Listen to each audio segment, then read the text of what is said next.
Hello, my name is JoAnne Pryor-Carter, and I'm the bereavement coordinator and chaplain and counselor, licensed professional counselor for Christian Care Centers here in Mesquite, Texas. And today our topic is 12 freedoms of healing and grief. And first of all, I'd like to share some grief quotes with you. Grief isn't a disorder, a disease, or a sign of weakness. It's an emotional, physical, and spiritual necessity. It's the price you pay for love. If we love deeply, we will mourn deeply. The only cure for grief is to grieve. And this was a quote stated by Earl Groman, who's written several books. He's been a leading grief theorist for years. He's written several books about children in grief and adolescents in grief. So it's important to remember that the terms grief and mourning are a little bit different. Grief has to do with the internal feelings that we experience after someone we love dies. Or grief that we experience with other losses, any feelings that we experience. Whereas mourning has to do with the grief gone public, or taking our internal experience of grief and expressing it outside of ourselves. So there are several parts to this. We have to acknowledge the reality of the death, that it really happened, and that takes more time than a lot of people realize. We need to also embrace the pain. Many times we try to stuff the pain or do other things and not embrace it, and then we end up paying for it later on. We also remember the person who died during this time of mourning, and we develop a new self-identity. You know, many times, so we talk about primary grief and secondary grief, and primary grief is a loss of the person themselves that we lose, and then it's also the secondary grief has to do with all the roles that they played in our life, and so that sometimes can be as hard for a person as the secondary loss can be as hard as a primary loss, and a lot of times people don't realize that. Then also there's the necessity of a search for meaning during this mourning process, and we'll talk a little bit more about that later. And then the importance of receiving ongoing support. And the quality and quantity of that support has a major impact on your healing. So support is extremely important. Don't feel like you have to do this on your own. Give yourself permission to grieve. You give yourself permission by recognizing the need for grief and allowing yourself to do that. Doug Manning also relates in his book, Don't Take My Grief Away, that grieving is a natural way of working through the loss of a love.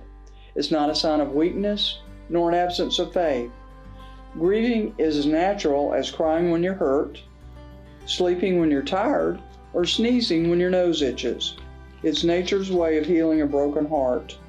So remember to give yourself permission to grieve, be gentle with yourself, be kind, forgiving, and give yourself some grace during this time.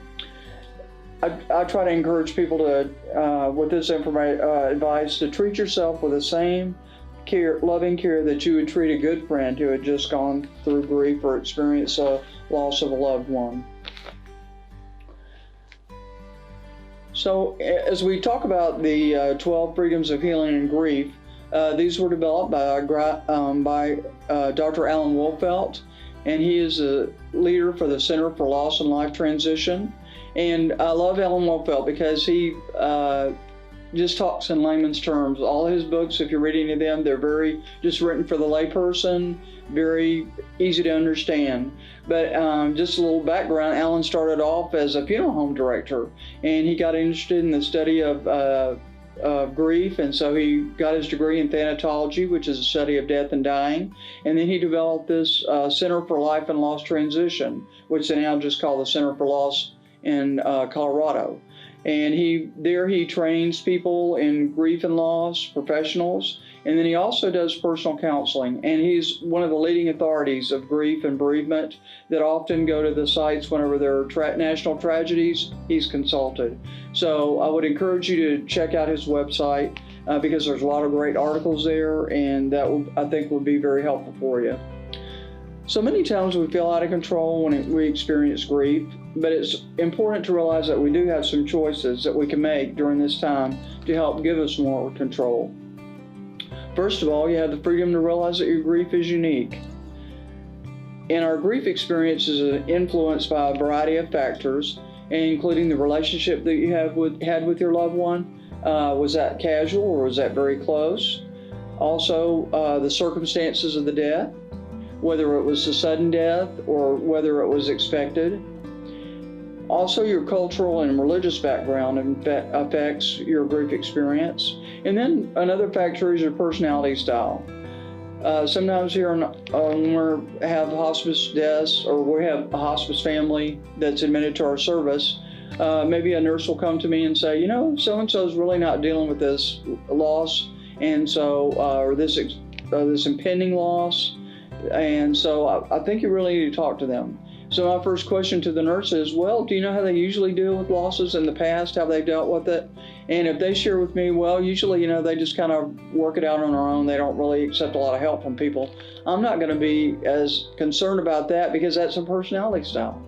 But if it's totally opposite, then that's something that we really need to sit down and discuss and help this person with. So personality style really affects your grief, you know, and how you grieve. So it's important not to compare our experience with other people. You know, you had a unique, and especially if this is in your family, you know, each one of you had a unique relationship with a person that died. And so you had different connections with that person. So different areas of grief might be harder for you. So it's very important not to compare your experience with others. And then don't make assumptions about how long grief's going to last. One author says it'll last as long as it lasts. We can't give you a certain timetable because all these different factors impact that. But it is very important to take one day at a time so that you can grieve at your own pace. And you know what? When you're in deep grief, it might be a morning at the time, or it might be an afternoon at the time, or just a couple of hours at the time. But just taking that slow and realizing the importance of that, grieving at your own pace. Another important freedom is that you have the freedom to talk about your grief. By expressing it openly, healing occurs, and you are likely to feel a lot better. So all through the grief process, though, we have that need to tell our story. And that story might be the story of whenever your loved one was diagnosed, if they had cancer or some disease. It might be the story of what happened during their illness. That might be the most important thing for you. It might be the story of the death experience and how that came about. Or it might be the story of what's happened since your loved one died and how you've had a hard time coping, or how the time since the death has been for you. But whatever's important for you, whatever comes up first, that's the important thing that you need to work on or share about. And so it's also important to know that, you know, right after a loss, if you have had a loss that's really impacted your life, you'll remember that you had a great need to tell all those details blow by blow. Right at first, you know, that was your story, telling all the details. But then as you told that story several times, you didn't need to tell that many details, you know, because it was kind of like you were realizing that this really happened. So it's interesting how our grief experience or how that story changes as we progress through the process. It's also important to remember that, you know, ignoring our grief isn't going to make it go away. If we don't get it outside of ourselves, then sometimes we start having physical problems, illnesses that happen, and it can be traced back to loss because we haven't had the opportunity or taken the opportunity to express those feelings that we need to talk about. And again, you have the right to express your grief, and nobody has a right to take it away. You have the freedom to express a multitude of emotions. When we experience loss, it affects our head, our heart, and our spirit, you know, because we're holistic beings. So you may experience different feelings of confusion or disorganization, fear, relief, guilt, or other explosive emotions. And just realize that all these emotions are normal. A lot of times people are worried about different things, and, you know, right at first, people experience different emotions, and then and maybe they're really having a hard time going through it right at first, and or maybe they're not, you know, maybe they don't have a lot of symptoms of grief, and so they're worried if they're really grieving or not. But different feelings come at different times. It's kind of like a roller coaster of emotions during this time, and so we just encourage you to allow yourself to learn from those emotions. Another freedom is that you have the freedom to allow for shock or numbness during this time. Part of the early grief experience is feeling numb and disoriented. So it's this is very important to remember that, some people feel like they're a robot. They're just going through the motions. And it takes a while. Right at first, we have the head knowledge our loved one died, but we don't have the heart knowledge yet because it's too soon. But the more that we talk about it and express it, then that head knowledge becomes a heart knowledge.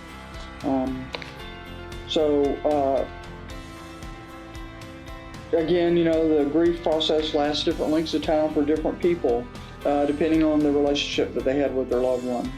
And another, one of my mentors shared with me that she considered grief as being a traveler in a foreign country.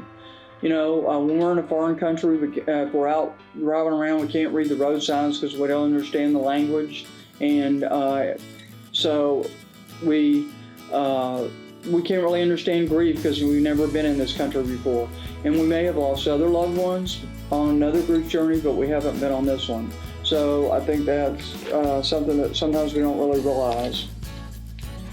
You have the freedom also to be tolerant of your physical and emotional limits. You may feel very tired, and people don't realize how tired they can feel through grief. They don't realize that it does that to them. But you're doing it takes a lot of emotional energy to work through this and to allow yourself to experience those emotions. Your ability to think clearly and make decisions will be reduced.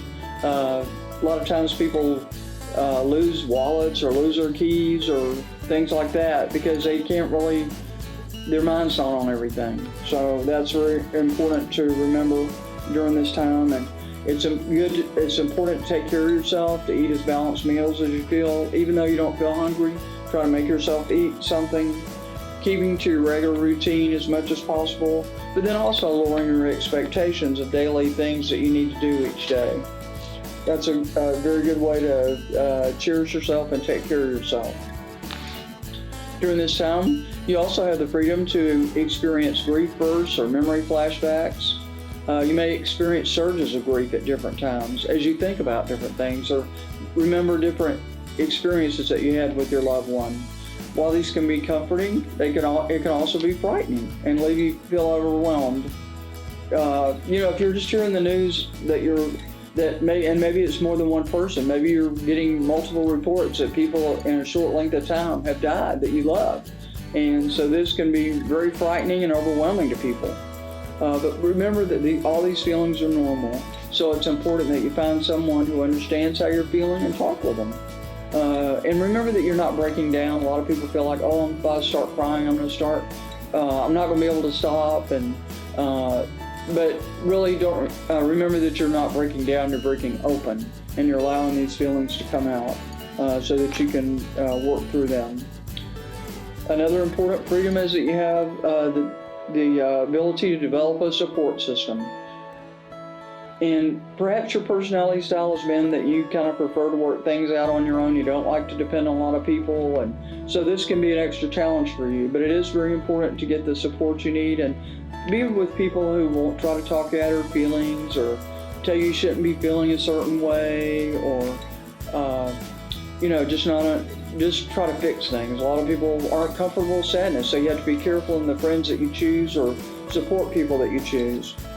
Because you don't need somebody to tell you that. You just need somebody to listen and share possibly their experience with you, but to allow you to fully share your experience. And then also you have the freedom to make use of rituals. And we know that rituals are specifically designed actions that have deep meaning and significance for the person that's doing them. And as we think about rituals, our mind goes immediately to the funeral ritual or celebration of life. And we know that serves a dual purpose of acknowledging the death and also allowing you to express your grief in a safe place. It provides you with the support of caring people who are also grieving during this time. Rituals can be as simple as lighting a candle or possibly thinking a special thought. Some people on different websites for funeral homes, you can find different rituals that you can do. It might be like cleaning if your loved one, and again, be creative in how you decide on the rituals that you'll use. I know some people are really, maybe your loved one was a gardener, so maybe you might decide to just in your yard make a flower bed in honor of them. And so just whatever you feel is the best thing to represent your love for your loved one is very important. Some people plant trees in honor of their loved ones. Again, it's a living memorial to them. And some people establish scholarships at colleges if education was a very important part of your loved one's life, so you can make them very unique and individual. But the important thing to remember is that designing and performing a ritual helps you to express your grief outside of yourself and to experience a transformation of your relationship to your loved one. Also, remember that you have the freedom to embrace your spirituality. If faith is a very important part of your belief, then express it in ways that seem appropriate to you. And also be around people that understand and support your religious beliefs. This can be very important. Also, if you feel angry or hurt with God because of the death of someone you loved, express it. We know that anger is a normal part of grief, and it can have different targets. Not only can it be against maybe anger against God, but also against the medical profession, against maybe family members, or you may even be angry at the person that died for leaving you here. And just know that if you are, that it's okay, and that it's normal for that to happen sometimes. So just know that it's okay. But I just want to say one other word about if you're angry at God. God's a big God, and He can take that. C.S. Lewis wrote a wonderful book called A Grief Observed, and he talked about his experience of being angry at God because his wife had died. But throughout his grief process, he came to a greater understanding of his faith because he realized God understood that. He came to a greater understanding of his faith through that experience. So I encourage you to be that safe person that somebody can talk about their grief with, for all their feelings. And then try to find someone who won't be non-judgmental about your feelings and will allow you to explore them. And also, you have the freedom to allow a search for meaning. You may find yourself asking, why did your loved one have to die, and why now? And so this search for meaning is a normal part of grief, of the healing process. Some questions have answers, some do not, but I think the real healing is in being able to ask those questions, not necessarily in answering them. So again, find a supportive friend who will listen responsibly as you search for meaning. David Kessler has written a wonderful book called Finding Meaning, the Sixth Stage of Grief. He was actually co-authored a couple of books with Elizabeth Kubler-Ross, the author of Death and Dying, and he continued with her and also wrote this last book. And he mentioned that each person's grief is unique as their fingerprint. The meaning is personal and also relative, and loss is simply what happens in life, but meaning is what you make happen. And so I think that's very, very wise. Also, remember that you have the freedom to treasure your memories. You can share them with family and friends, and recognize that these memories may make you laugh or cry, but that's okay. They're a lasting part of your relationship that you had with that very special person in your life. So remember that can be healing for your family as well. So they are a part of the legacy that your loved one left to you, and nobody can take them away from you. So hopefully they can be comforting for you, and then as you share them, it keeps your loved one's memory alive and continuing to be a part of your life. Another author, Tom Attig, wrote a book called The Heart of Grief, and he relates consciously remembering those who have died is the key that opens the hearts, that allows us to love them in new ways. Finally, remember that you have the freedom to move through your grief and heal. Now, I encourage people to let their grief experience be a growth experience for them. The ability to love requires a necessity to grieve when someone you love dies. You cannot heal unless you openly express your grief outside yourself. Denying it will only make it more confusing and overwhelming. So embrace your grief and heal. And realize that reconciling that grief or making sense out of it will not happen quickly. It takes a while for that to happen. So remember that grief is a process, it's not an event. Be patient and tolerant with yourself. Never forget that the death of someone you love changes your life forever. And it's not that you will never be happy again, it's simply that you will never be exactly the same person that you were before the death. So as we talk about allowing your grief experience to be a growth experience, Christy Leitner is a lady who formed MAD, Mothers Against Drunk Driving, after the death of her daughter. And she has helped countless other people to cope with this type of a loss.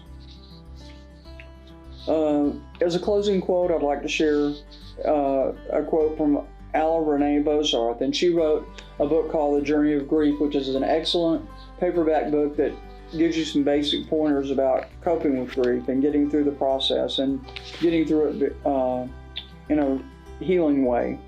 She said, "Grief is a passion to endure. People can be stricken with it, victims of it, stuck in it, or they can meet it, get through it, and become quiet victors through the active, honest, and courageous process of grieving." So we hope this can be true for you today, that you can realize that you can get through this victoriously. And we want you to know that we're available here at Christian Care Center if we can assist you in any way in listening to you or helping you in getting through this grief process. So we want to thank you for being a part of this presentation today.